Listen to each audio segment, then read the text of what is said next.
We've almost had to go back to the drawing board and forget all the things we knew about potash and start from scratch as though we know nothing.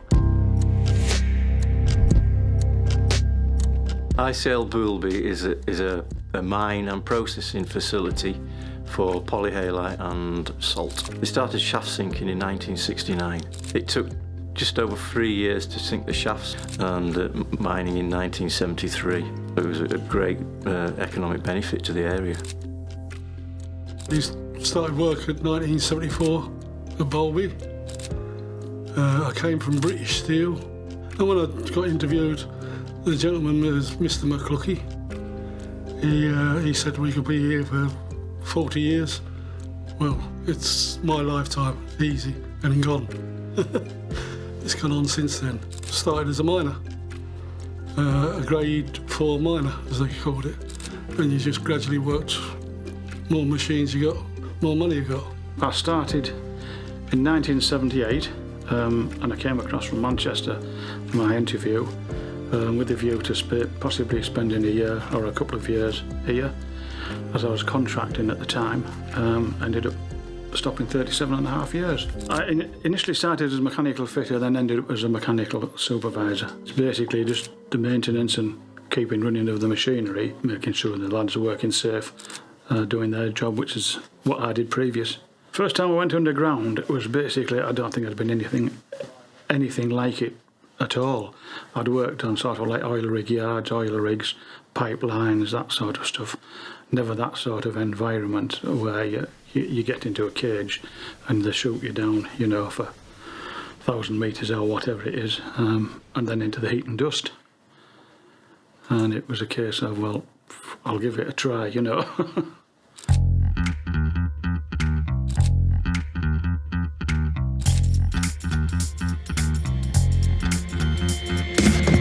Where I was working before was sort of like iron ore, and coming to work here at Boulby, it was a complete change, especially when you got in a cage and went down, and it was very, very warm. A lot of people took to it, and a lot sort of like disappeared the next day, never to be seen again. You know, out of our intake there's quite a lot. Some just never came back. What I used to do is drill the holes first, then they cut the floor. Then the shot fire would come along and charge it, blast it. Then the iron coats would come in and clean it up. Put that to the stammer and the belts. Then they would start, after that, it was roof bolted. Then the system would start again. Initially it was quite primitive really, because you had to walk everywhere. There was no transport. And then gradually they got various forms of transport. They got sort of like these man-riding boxes, then sledges, and then man-riding conveyors.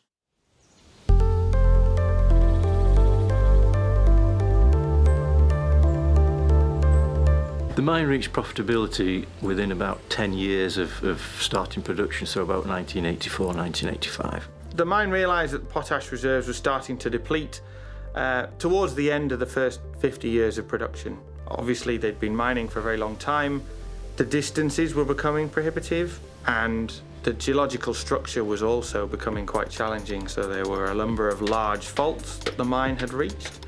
There was lots of potash next to the faults, and there was potash beyond the faults, but crossing them was challenging and economically was uncertain as to whether it would be profitable. From that point then we're looking at how we can transition the business from potash to polyhalite. Polyhalite was discovered when the original drilling was done before the mine even existed. So the mine itself was founded on the back of oil and gas exploration. This whole area has been widely explored. Those boreholes go right through the entire mine stratigraphy and far, far deeper down into the rocks. So they pass through the potash, the salt, the anhydrites and the polyhalite. 2008, there was another program where further holes were drilled in a little bit more detail to look at, okay, this area, exactly what is in there. It's part investigation, it's part analysis. You get specific results on a piece of rock, but obviously a drill hole is only 50 millimeters, 60 millimeters across.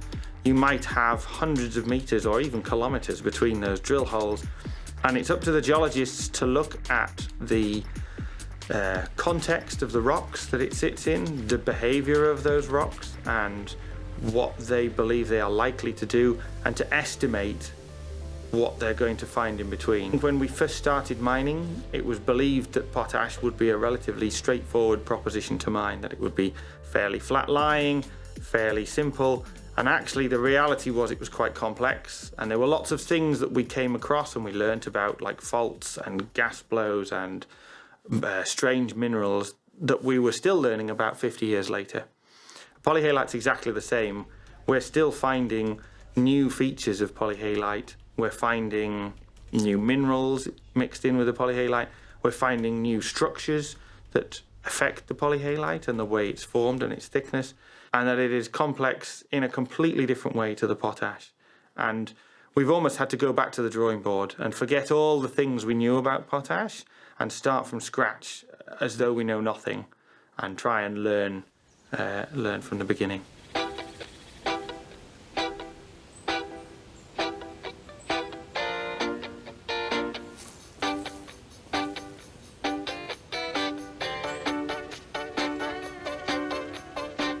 So when we first got hold of the samples of polysulphate, first thing first, we wanted to prove that it was fertiliser. So we'd prove that it actually released its nutrients. We did some comparisons with potassium sulphate, calcium sulphate, magnesium sulphate, and the polysulphate in pots on grass. When we compared polysulphate to potash, we found that polysulphate is mainly a sulphur-based product. And we started to find that when we used polysulphate, there was a small amount of potassium in there, but a large amount of sulphur, that we found that the ratio of sulphur that we were finding in there had a great effect agronomically on crops for production of proteins, oils and dry matter.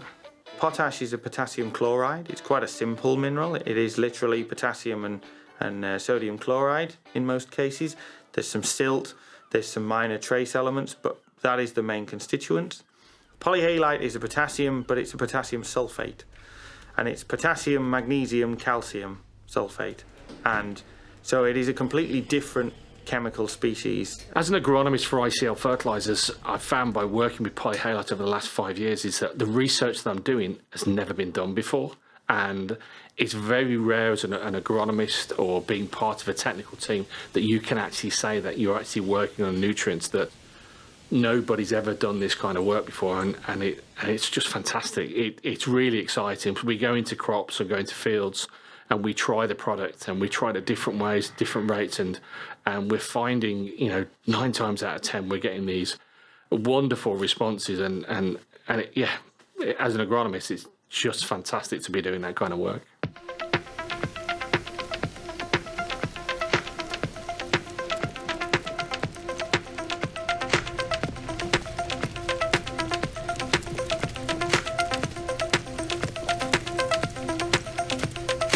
Polyhalite is about 4 times as hard as potash, so it's a lot more difficult to mine.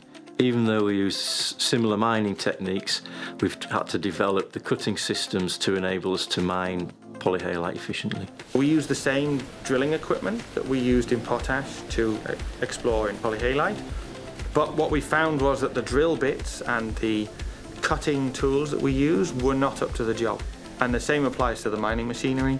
The polyhalite is much harder, much tougher and much more resilient than potash, and where you could scratch at the potash and basically force material off with pressure, the polyhalite needs to be hit and shattered, and that meant completely reworking all of our drilling equipment.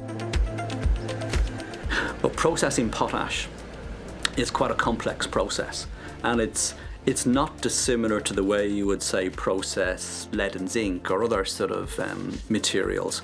So with processing potash ore comes from the mine and contains salt, sodium chloride, and a lot of clays, insoluble clays.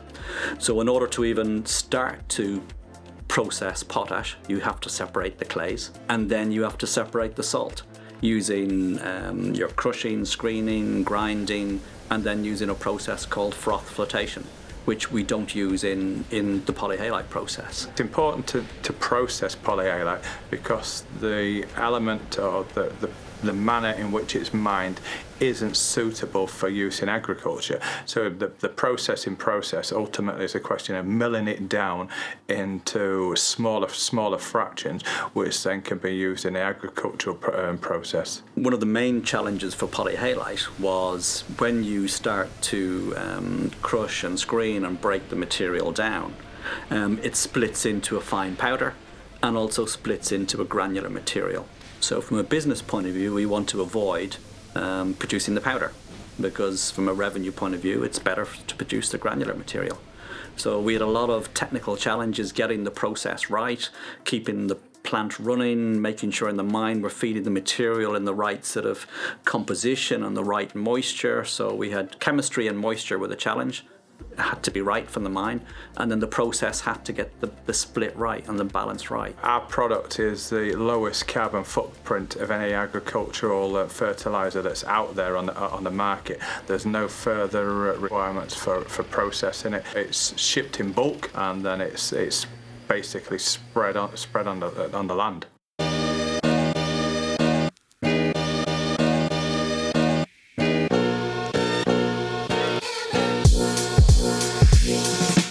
Dark Math Labs opened in the early 1990s. They teamed up with the STFC, which is the funding council for the science and technology in the UK. We've been doing science underground at Boulby for actually over 30 years. It was set up specifically to do certain types of science that you need to be deep underground for.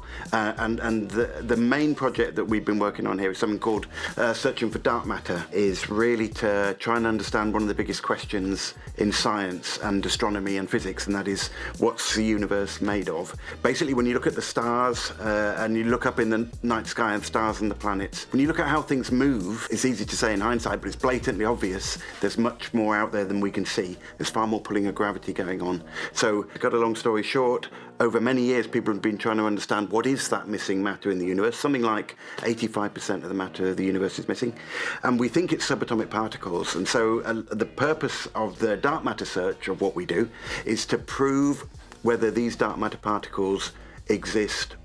It is a rare thing that we have here, this science facility underground in a working mine.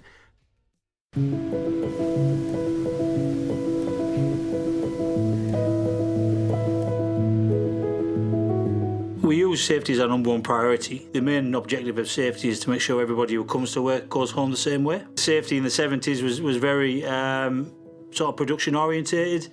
You know, they had numbers and targets to hit. Improvements in safety are coming along all the time. You know, we're using new technology becomes available. Fortunately, prevention is better than cure, so we try and prevent the accident from happening rather than learning from it. But again, we use a lot of new systems now. We have a lot of reporting tools. It's real time activity. So when something happens, everybody knows about it very quickly. Boulby's looking to increase production of polyhalite on site, increasing efficiency, looking at new technology, better mining equipment and better mining methods. ICL helps local community projects. We give them funding. Then we also do like a volunteering side as well, so it's not just about funding, it's about getting out there, being one-on-one with these organisations. At the end of the day, our communities help us. You know, we have our employees that are all part of the community, so we give back. The mine is located in the North Yorkshire Moors National Park on the east coast. There's lots of things that affect the mine from an environmental compliance point of view.